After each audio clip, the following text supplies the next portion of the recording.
But anyways, let's just get into it. So we've got the update here on screen. I'm just gonna very briefly skim over the first stuff. So we've got the actual season schedule, Great League, Willpower Cup as well, alongside Great League. I actually think Willpower Cup is one of the better, like, sort of 3 typing metas that we've had. However, no one's going to be playing it in the first week. We're all going to be playing Open Great League because there's loads of new stuff to try out. And then we got Ultra League and the Scroll Cup, which is a new meta. Lapras will be hard meta. Yep, so I'm definitely not going to be using Lapras.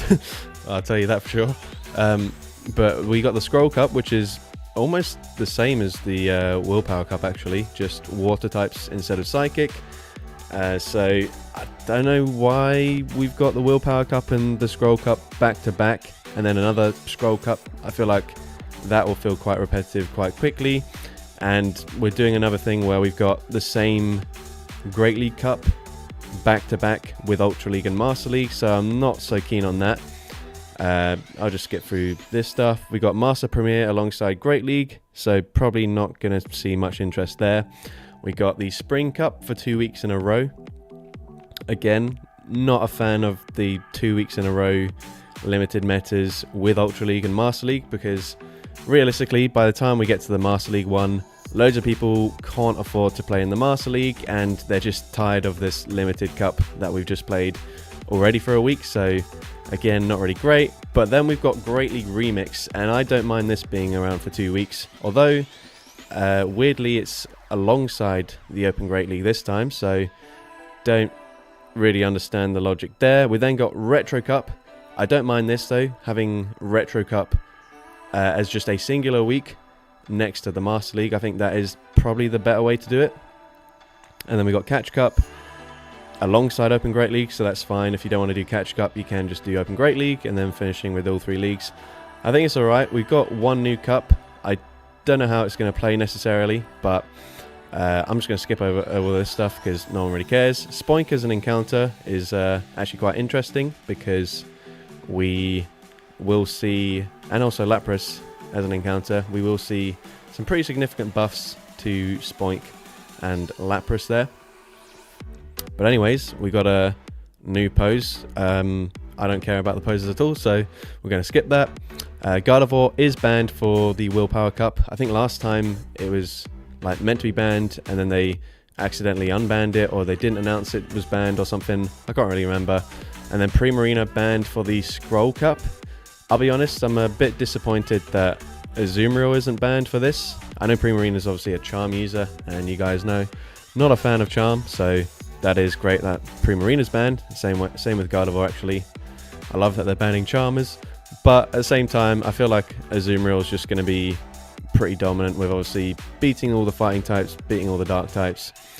But yeah, I actually like that they're banning Jumpluff, Roserade, and Toxapex. You'll see both Jumpluff and Roserade are getting move updates this season, and then previously Toxapex has been really dominant in the Spring Cup. Anything else?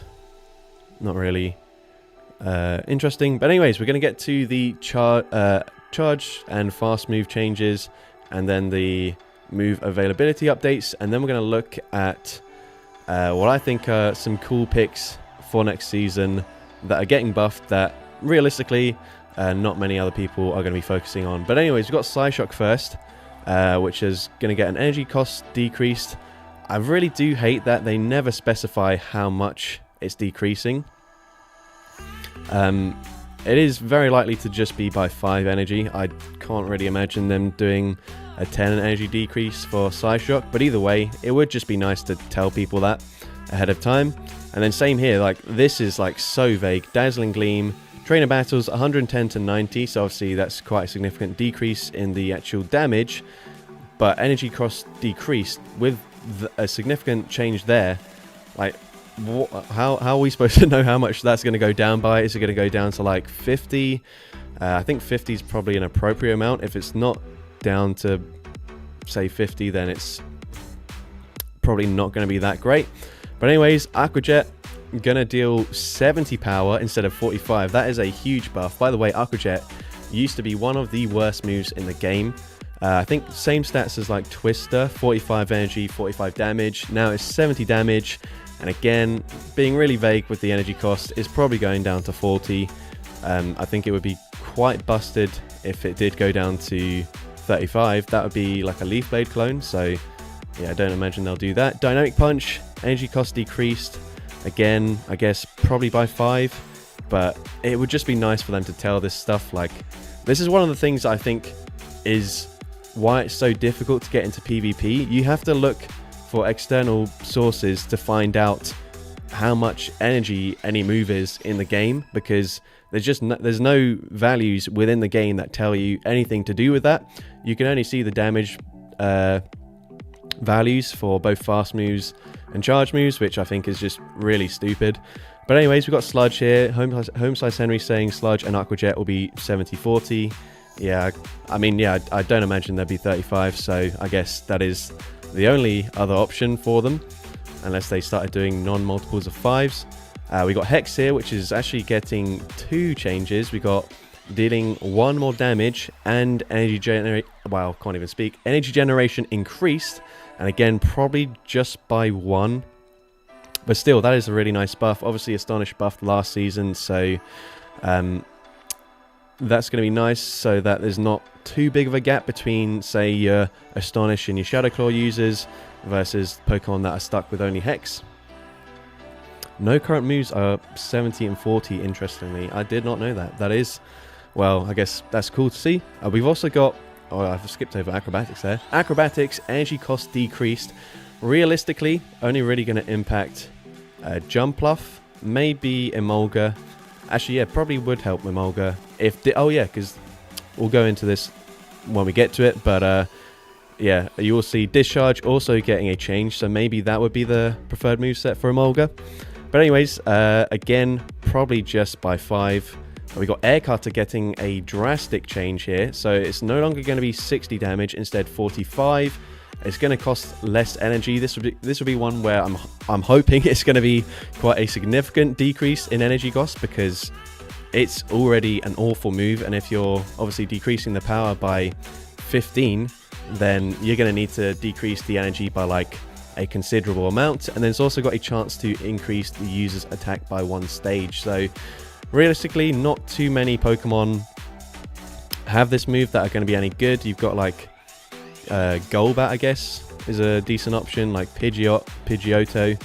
But into the next one, we got Rock Tomb here. This is going to go from 70 to 80 power, so more damage. Again, energy cost decreased, probably only going to be by 5, because that's already a pretty decent buff there to the damage, and then guaranteed to lower the opposing Pokemon's attack by 1 stage. I believe that is already a thing that it does, so I don't think that's necessarily relevant, but it's good to know that it keeps that guaranteed ability to do that. But anyways, we've got Rollout now getting a slight nerf. I don't mind this at all. I think this is great, and I do prefer when they nerf moves just by the damage output rather than the actual energy generation, because I do believe that in most cases energy generation is a little bit more important, so I don't mind this at all. Realistically, there aren't many stab rollout users at all. I think it might just be Alolan Golem, so in terms of damage output, it was never like completely overwhelming, but it is just a nice slight nerf to roll out. We got Nightshade, which I'll be honest, I was looking at this initially thinking, do any good Pokemon even learn this move? This seems like a really irrelevant thing, but I completely forgot that Galarian Corsola exists because I don't have one built. So yeah, that is a little bit unfortunate for all the like really weird Pokemon that do learn Nightshade that I've been using and enjoying, like my Shadow Ghastly, for example. But it is what it is. We then got Foul Play getting a complete rework here. Well, not complete, but Trainer Battles. It's going to do slightly less damage now. Well, 10 less damage, and it's going to cost less energy as well. So again, probably going to be like, I don't know, 45. No, it's already 45 energy. So 40 energy, 60 power. And then we've got Discharge here. Now going to be 55 power, and energy cost decreased. So that is also quite an interesting one. Again, I just wish they would tell us how much the energy cost is decreasing by, because that is a pretty significant thing. It's basically going to be the difference between a move being like really good versus it actually just being kind of meh. And so there are actually quite a few 35 energy charge moves with 55 power at the moment, like I think Aquatel, Brutal Swing, and a few others. So that would be good if it was 35. At the moment, is it 45 energy at the moment? So yeah, if it went down to 40, then that would be a kind of meh change. If it goes down to 35, then that's actually going to be really cool. But anyways, we got attack availability updates. We got Piloswine now learning Icicle Spear as well as Mamoswine. This is really cool. I'm definitely going to run an ABB style team with these two on the same team at some point. Togetic and Togekiss, both learning Psyshock.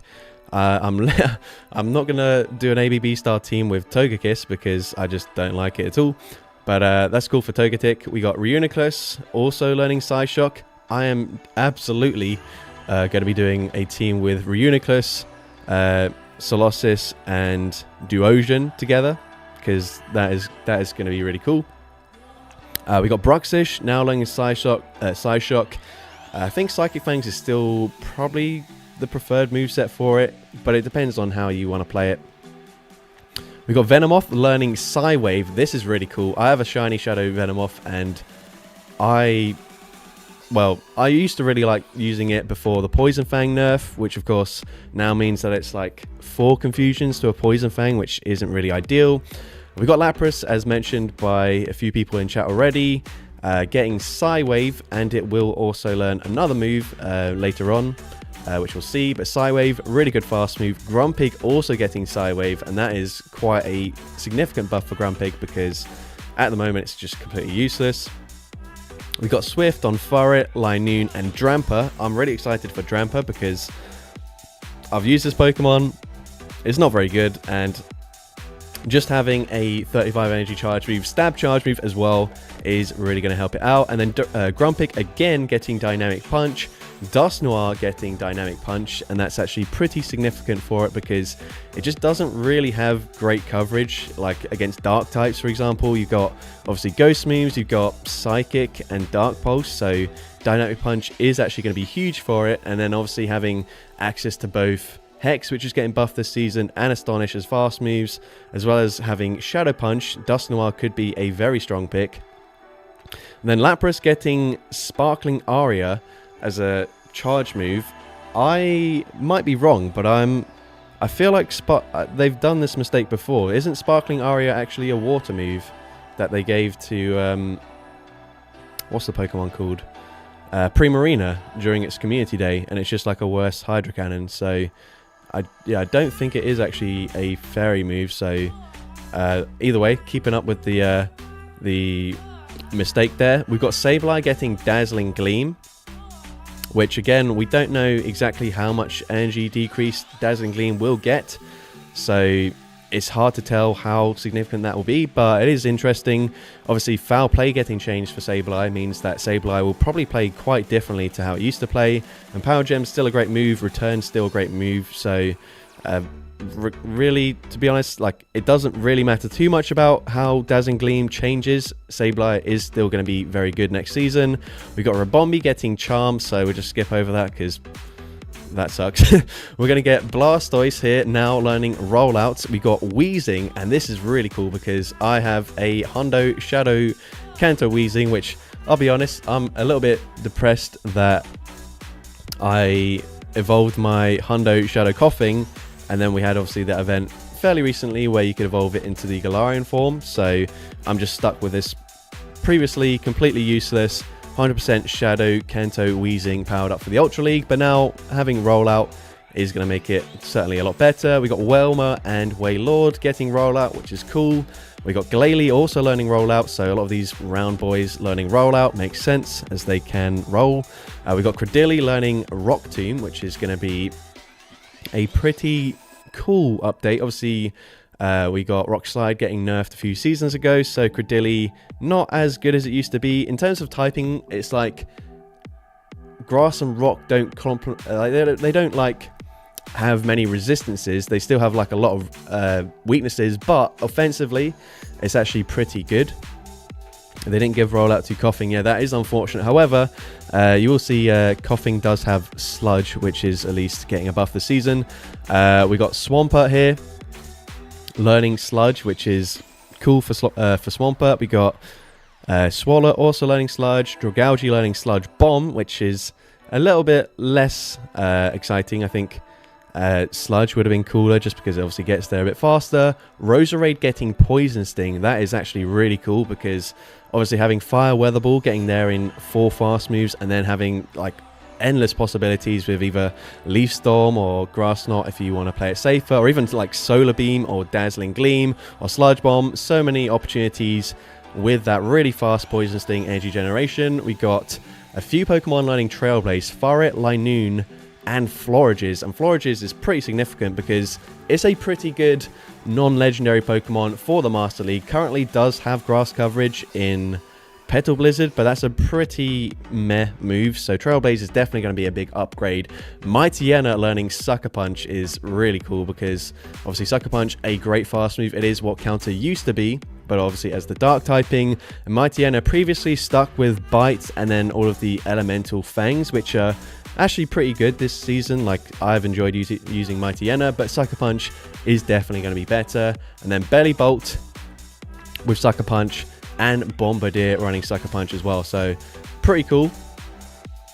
I think I missed actually Bombardier learning Rock Tomb as well, but either way, we're now going to go back up to the moves, and I'm going to open a different tab here we're going to look at Pokemon that learn these moves, and I've not gone to PV Poke just because just based on, like, if I was to search this up through the like Great League rankings, for example, there are certain Pokemon like an Abra which you're just not going to see on the rankings because its stat product is too low, but these are the kind of Pokemon that I'd be pretty interested in getting a buff this season. So I'm basically just going to go from the bottom to the top. So realistically, these are irrelevant. If we ever do get another cup with Bronzor in, Psyshock getting a buff means it's going to be even more unbearable than it has been previously. But Shadow Abra, that thing could go crazy. Like, if we just look at its moveset, unfortunately, it's stuck with Charge Beam as the fast move. So this thing is going to be horrible, but Psyshock and then Shadow Ball or Signal Beam is going to be really fun to play. And if you guys didn't know, Shadow Abra has a higher attack stat than pretty much every Pokemon in the game apart from Attack Form Deoxys. So yeah, that is really cool. We then got Shadow Natu, which I think would also be a really cool XL Pokemon to invest in. Woobat is actually getting a double buff this season with Confusion. Where is it? Confusion, Psyshock, and Air Cutter. So it kind of depends on how good Air Cutter is this season. Again, it's one of the ones where it's gonna need a drastic decrease in the energy cost for it, but we just don't know how much that's going to be by. So yeah, hard to tell really. But this is a Pokemon that, I don't know, does it tell you on this website what CP it gets to? I don't really know. Let's see. Okay, yeah, it's okay. Never mind, it doesn't really get that high. It's like 1149 CP, but still, for anyone who's like crazy and investing into XL Pokemon like that, that would be a fun one.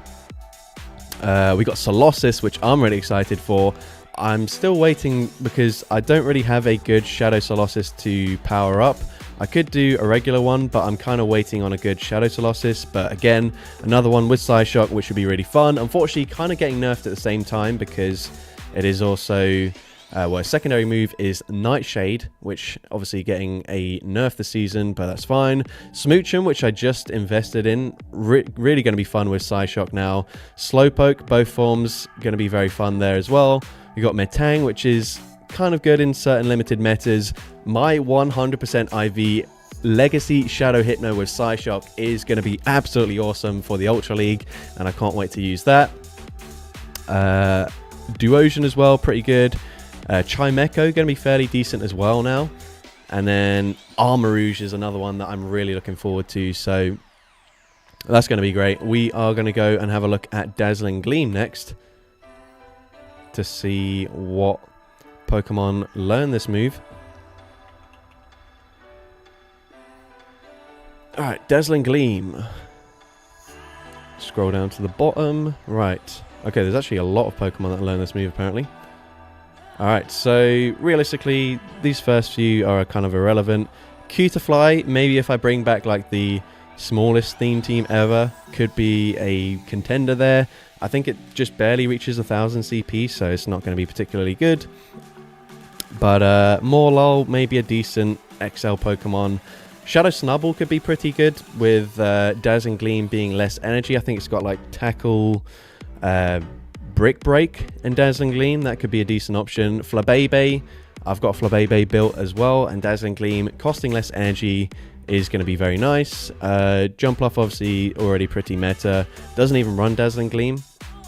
I don't know why it's suggesting Infestation as a fast move there, but we'll just ignore that.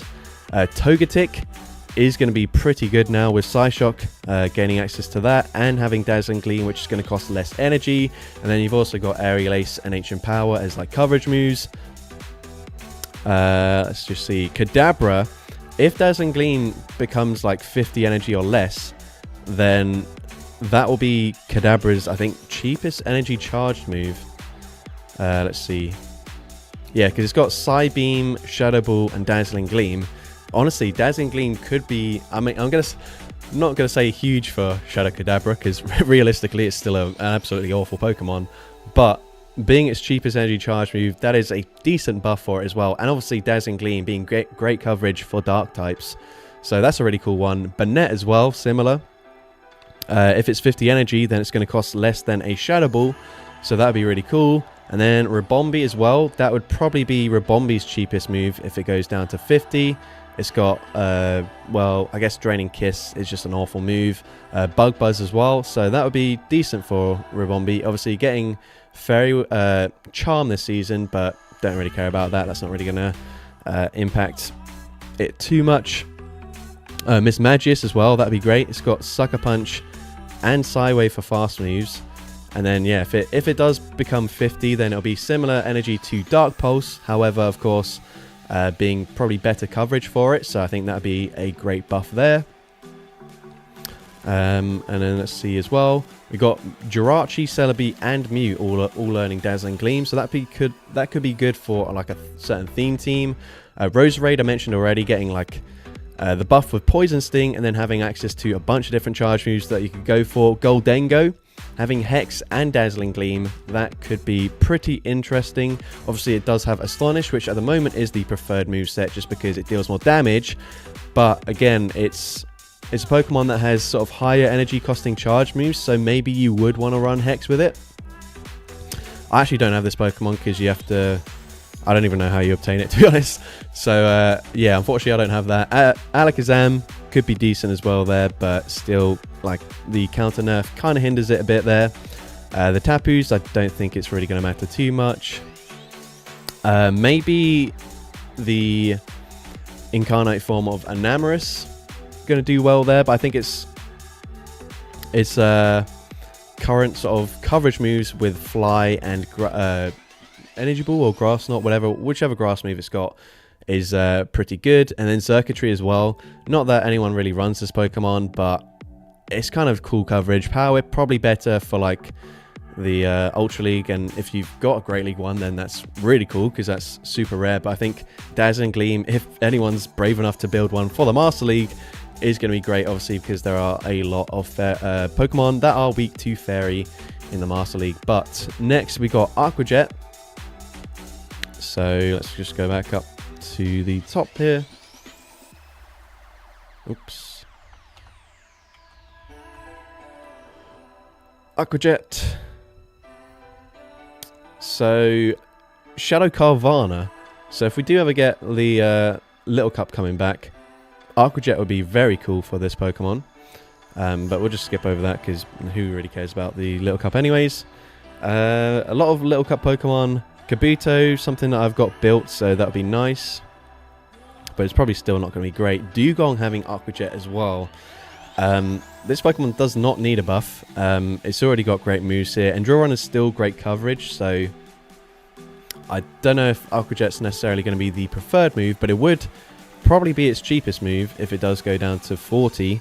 So that would be interesting. And it is, of course, Stab. So, yeah, It's also a legacy move, so again, like, Dugong's got a ton of legacy moves that are its preferred moves. I don't know if people want to use a third Elite TM on it, but oh well. We're going to see as well, got a few others like Quaxwell, Brion, Floatzel could be interesting. This is a very attack weighted Pokemon, but yeah, actually having, you know what, having Waterfall, Swift and Aqua Jet would actually be pretty cool for this Pokemon. A Golisopod actually learning Aqua Jet, that is kind of huge. Going to be very fast to get to Aqua Jet there.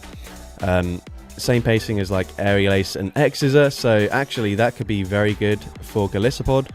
And then Keldeo, honestly, I forgot this Pokemon even exists. It's only been available from like a paid research, which I did not pay for, so I don't have this. However, having Poison Jab, Aqua Jet and Sacred Sword, or even Close Combat, is actually a really cool combination. So this Pokemon could be good. Hopefully we see it this weekend. It is, I think, a Unova Pokemon. So yeah, interesting one there. We're going to look at Dynamic Punch. Honestly, I don't think this is going to be that significant, but we'll just take a look at it anyways, if I knew how to spell Dynamic Punch. Ledian though, Ledian of course, finally getting access to counter the season that it got nerfed, which is a little bit depressing, but Dynamic Punch should help it just a little bit. Medicham obviously not that great these days, so it would make it just ever so slightly better. Shadow Cacturne with Dynamic Punch, with a cheaper Dynamic Punch, would actually be pretty cool, so I'm excited for that. We've also got Golurk as well, that'd be great. Toxicroak, I think, with a cheaper Dynamic Punch, yeah, honestly, running Poison Jab as the fast move might be an option, because then you got like Poison Jab, and then you can choose either Dynamic Punch, Mud Bomb, Shadow Ball as the charge moves, one of those ones. Breloom having Dynamic Punch, that is going to be very helpful for it, because of course Force Palm, great fast move, but not the fastest energy generation, so just getting there a little bit faster is awesome. And then for the rest of these, I don't think it matters too much. I mean, Conkeldurr, what does it learn? Poison Jab, counter, and then Brutal Swing, obviously being a pretty fast move as well. So Dynamic Punch, it would be decent there, but I don't think it's going to be that great. But anyway, Sludge, I don't think many Pokemon learn Sludge at all. Obviously we know Swampert's going to get it this season. But yeah, there's only a handful of Pokemon really, so Coughing, if anyone's got a Hundo Shadow Coughing built, then that's cool. Grimer, I think, is probably going to be one of the best Pokemon that learns Sludge. And then obviously Galarian Weezing, pretty obvious there. Not going to go too deep into that. Hex is quite widely learnt, so we'll have a look at that. Alright, so yeah, there's a lot of Pokemon that learn Hex.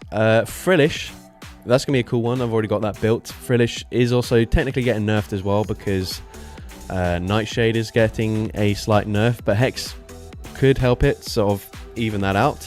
So not too bad. Drifloon, and obviously Drifblim when we get to that. Obviously, both have Astonish. At the moment, that is the preferred moveset, so having an option of either big damage or faster energy generation is quite cool. Dusclops is going to get a significant buff, I think. Obviously, the Elemental Punches got buffed last season, or this season, I guess. Misdreavus as well. I think it does learn Psywave, so it'd be interesting to know. And, yeah, so it learns Astonish, Hex, and Psywave. So, realistically, I don't think Hex is going to do too much for it. But we've got Cast Form, which is sometimes good in limited metas.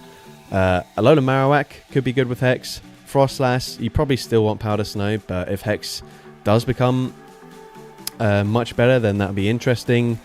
Galarian Slowking. Obviously, a lot of people prefer the Slowbro with Poison Jab, Brutal Swing as a great combination, but with Hex, obviously getting a sort of double buff, that could be interesting. Jellicent kind of fallen off recently, so this would probably send it back into the meta a little bit. Gorgeist, not really relevant too much there. Banette, probably still going to prefer Shadow Claw anyways. Same with Gengar. Hisuian Typhlosion, this is actually pretty good for it, because it doesn't have great fast moves. It's got Hex and Ember, and it does have Wild Charge, Fire Punch, and Nightshade, and Overheat. So some great charge move options, but obviously, yeah, Hex not being great. Pretty difficult to obtain this Pokemon for the Great League. So if anyone has a Great League Hisuian Typhlosion, feel free to send me some battles next season with this Pokemon. Yeah, Nightshade unfortunately nerfed, but it does obviously have that coverage there with the Wild Charge and Fire Punch. That could be a pretty good combination. And then, yeah, I think Shendel, obviously, you're going to prefer Incinerate. Goldengo, as I mentioned already, Hex could be quite good for it just because it does have higher energy charge moves. But we're going to move to the next one, which is Acrobatics. And there is actually one that I'm kind of interested in. Why am I scrolling to the bottom? I haven't searched it yet. Acrobatics. Whoops. There it is. So there's only a few Pokemon that learn this. Nargonadel, this could be pretty cool. So let's just have a look at its moveset currently. It learns Poison Jab, which is obviously the preferred move there. You then got Dragon Claw and Fell Stinger, which is what I typically run. Sludge Bomb for coverage. I mean, it is a poison type Pokemon anyways, but I feel like Poison Jab is kind of enough for it. But then Acrobatics could actually be really cool for it. So that's cool. And then, yeah, Mulga getting a double buff with Discharge obviously also being available there. So I think Discharge and Acrobatics probably going to be the preferred moveset for this Pokemon, and we'll probably take it from a like sort of fringe sort of anti-meta pick to actually being pretty good. But anyways, next we're going to look at Air Cutter.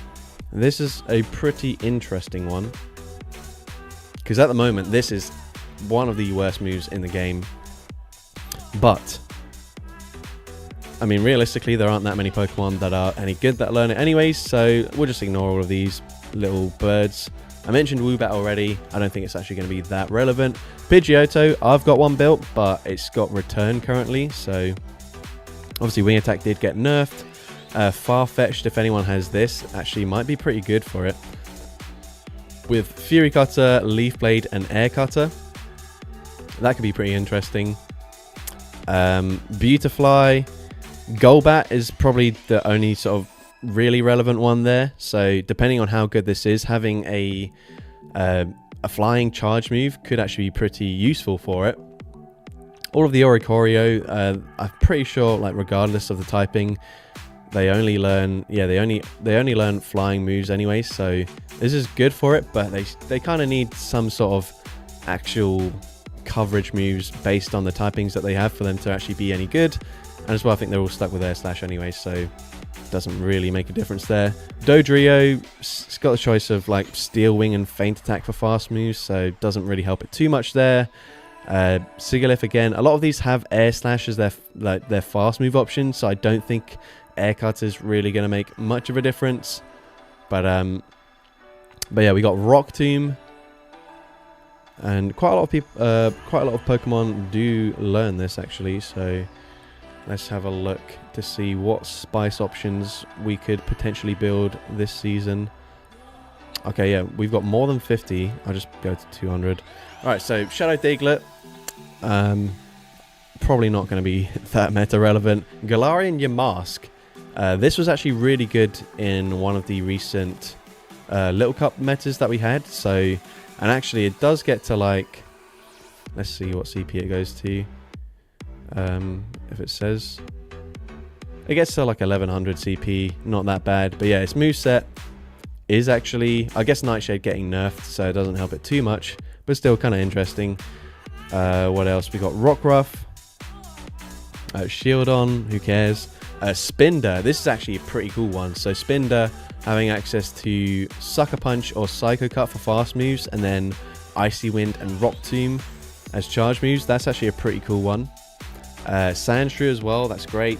Pineco, I don't think it's going to be that great.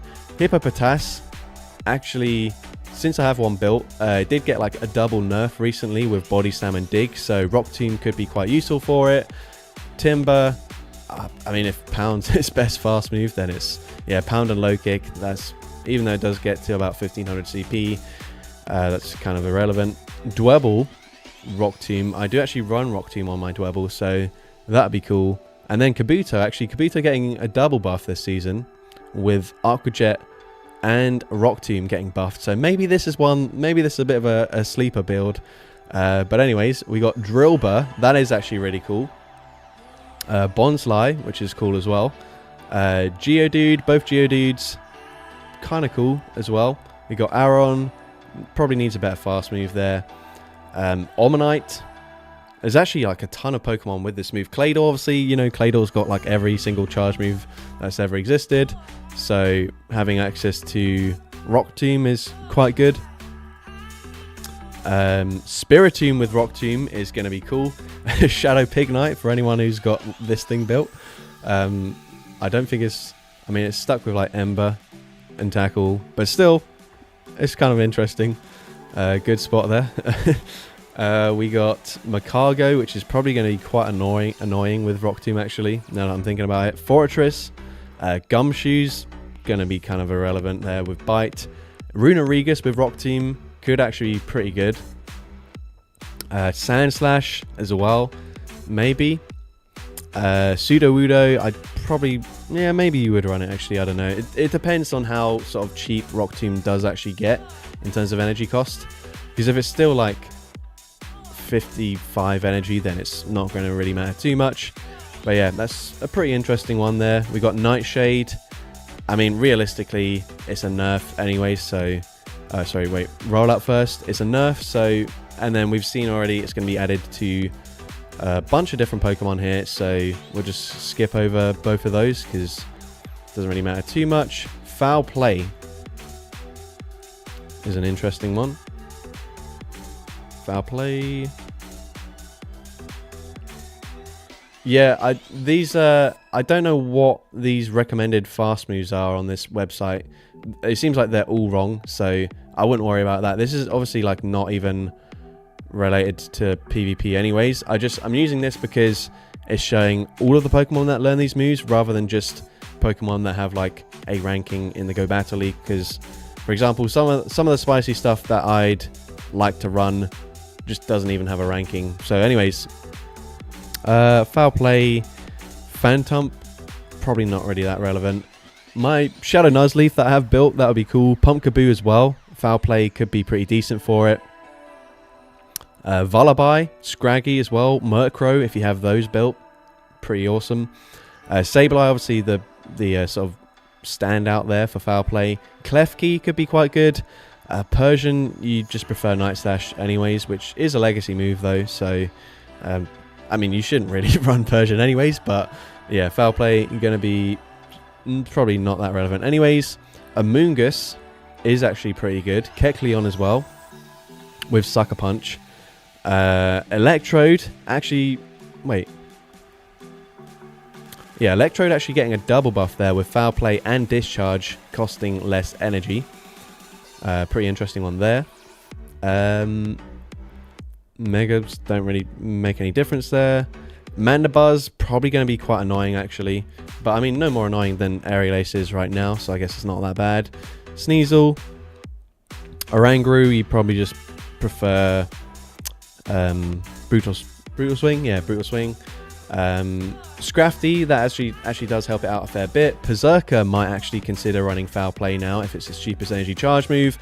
Malamar might be a little bit annoying with Foul Play being cheaper. Trevenant, you probably just don't run Foul Play anyways, although you could do, I guess. It's similar coverage to Shadow Ball. Zoroark, that is actually a pretty cool one, so I'm kind of looking forward to that. Houndoom, sure. Shiftry, that could somewhat help it a little bit there. Obviously, Leaf Blade's still the better move to go for most of the time anyways, but Leaf Blade is resisted by a lot of typings. But yeah, that's going to be it for Foul Play.